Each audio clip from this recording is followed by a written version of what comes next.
Shalom, jumpa kembali dengan saya Pendeta Thomas Lukiman dari Jujur Ministry. Visi dan misi dari Jujur Ministry adalah visinya melayani dengan kasih sesuai dengan perintah kerajaan Allah, menjadi perpanjangan tangan Tuhan bagi orang miskin. Misinya membantu mensejahterakan masyarakat yang miskin, membangkitkan empati bagi orang tua dan anak-anak muda yang memiliki gaya hidup berbagi dan memiliki hati yang berkemurahan. Baik, sebelum kita akan mendengarkan perenungan firman Tuhan, kita akan memulainya di dalam doa. Bapa, di dalam nama Tuhan Yesus, kami mengucap syukur bila hari ini kami boleh menerima segala kebaikan-Mu dan anugerah-Mu yang berlimpah-limpah di dalam setiap kehidupan kami. Melalui perenungan firman Tuhan ini, kami boleh lebih mengenal akan pribadi-Mu. Kami membuka hati dan pikiran kami siap untuk diberkati oleh kebenaran firman-Mu. Di dalam nama Tuhan Yesus, amin. Tema firman Tuhan hari ini, perasaan yang tumpul. Dalam menjalani kehidupan ini, kita mungkin pernah mendengar orang berkata, sungguh orang itu seperti tidak punya perasaan. Biasanya ungkapan itu ditujukan kepada orang yang dianggap melakukan sesuatu yang melukai perasaan orang lain, yang mengakibatkan kerugian dan penderitaan bagi sesama. Berbicara soal tindakan yang melukai perasaan, bagaimana seharusnya orang percaya menjalani hidup dengan mengacu pada kebenaran firman Tuhan. Di dalam Efesus pasal 4 ayat 19,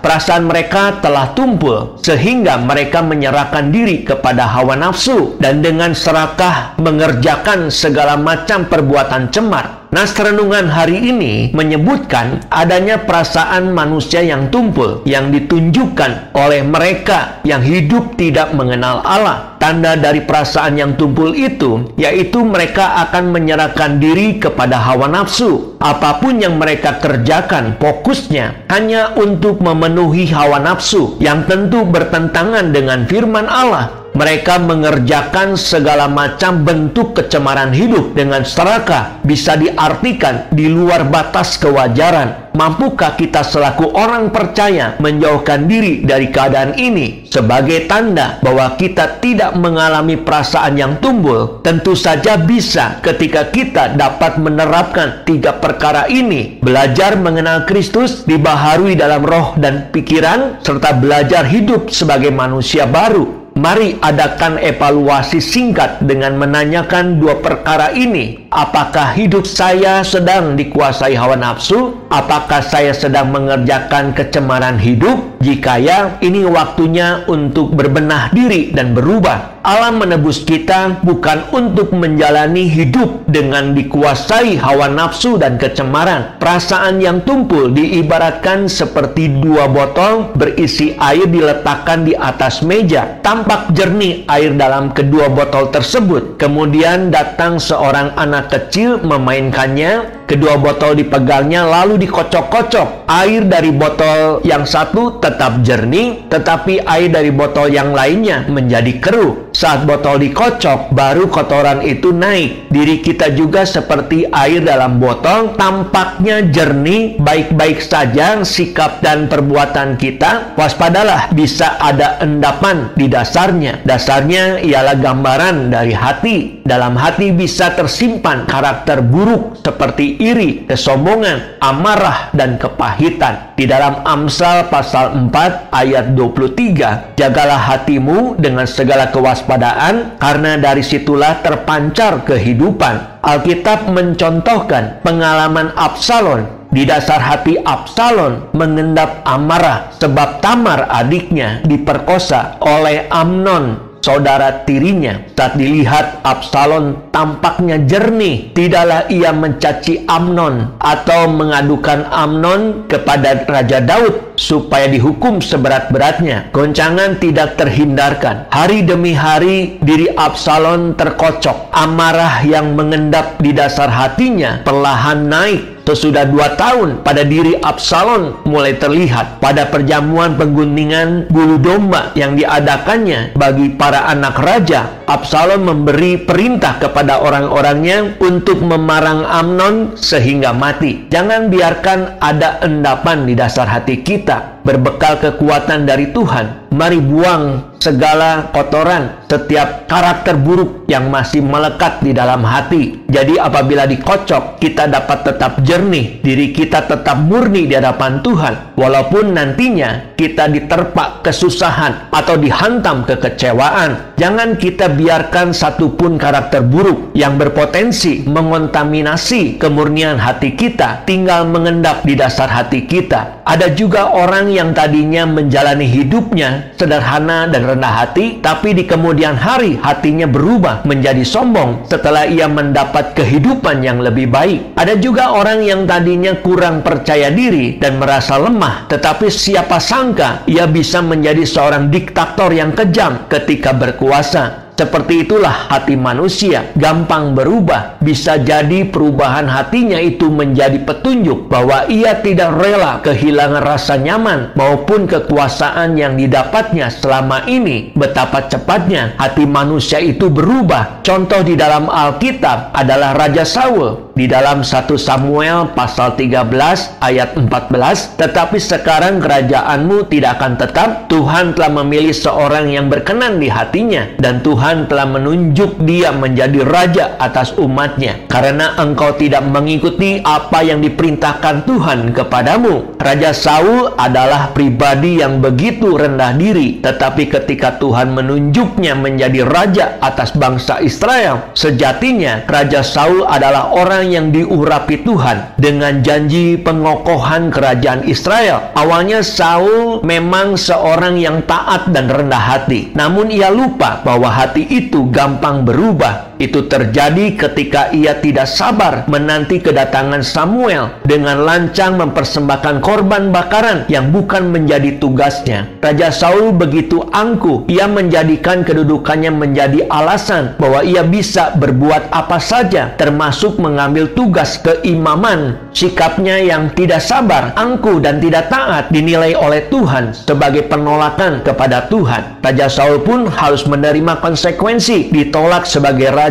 dan kehilangan janji Tuhan. Ia kehilangan apa yang coba ia pertahankan dengan kuat. Sikap Raja Saul mengingatkan kepada kita bahwa bukan persembahan atau ritual agamawi yang berkenan di hati Tuhan. Tuhan lebih menyukai kasih setia dan ketaatan kepada firman-Nya. Mari kita renungkan bahwa hati manusia itu rapuh, gampang berubah oleh situasi, bahkan hidup dalam berkat pun jika tidak diwaspadai bisa berubah menjadi angkuh dan melupakan Tuhan. Perasaan kita pun mulai tumpul. Hati manusia itu rapuh, gampang jatuh karena keadaan. Sebab itu, jagalah hati kita dengan penuh kewaspadaan. Tuhan memberi kehendak bebas kepada kita semua. Namun sadarilah bahwa kebebasan ini jangan sampai kita salah langkah, sebab pilihan tersebut menentukan jalan hidup kita selanjutnya. Dalam hidup ini, kita boleh melakukan apapun yang kita mau, namun jangan sampai kita salah langkah. Demikianlah perenungan firman Tuhan pada hari ini, dan saya akan akhiri perenungan firman Tuhan hari ini di dalam doa. Bapa, terima kasih bila hari ini kami boleh mendengarkan kebenaran firman Tuhan yang menuntun hidup kami saat menghadapi dan menjalani realitas kehidupan ini. Hari ini kami tak belajar mengenai perasaan yang tumpul oleh karena situasi dan keadaan hidup kami. Tanda dari perasaan yang tumpul itu yaitu menyerahkan diri kami kepada hawa nafsu. Apapun yang dikerjakan, fokusnya hanyalah untuk memenuhi hawa nafsu kami yang tentunya bertentangan dengan firman Tuhan. Saat ini tidak mudah untuk menjadi orang yang setia, sebab godaan demi godaan di zaman sekarang sangat menarik hati. Semuanya serba indah dan mempesona. Oleh karena itu butuh kehati-hatian dalam menjalani hidup ini, terutama dalam hal menjaga hati dan pikiran kami dari segala perkara-perkara di dalam dunia ini. Sebab sekali saja jatuh terperosok, maka kami akan sulit untuk bangkit kembali. Kami mau mengikuti tuntunan Tuhan melalui kebenaran firman Tuhan. Apapun situasi dan keadaannya, mengutamakan Tuhan dalam hidup kami, maka kami akan tahan berdiri untuk menjalani kehidupan kami. Materaikan firman-Mu dalam setiap hati kami, agar kami menjadi pelaku-pelaku firman Tuhan yang hidup. Di dalam nama Tuhan Yesus kami berdoa dan mengucap syukur. Amin. Saya Pendeta Thomas Lukiman mengucapkan terima kasih, dan Tuhan Yesus memberkati kita semua. Shalom.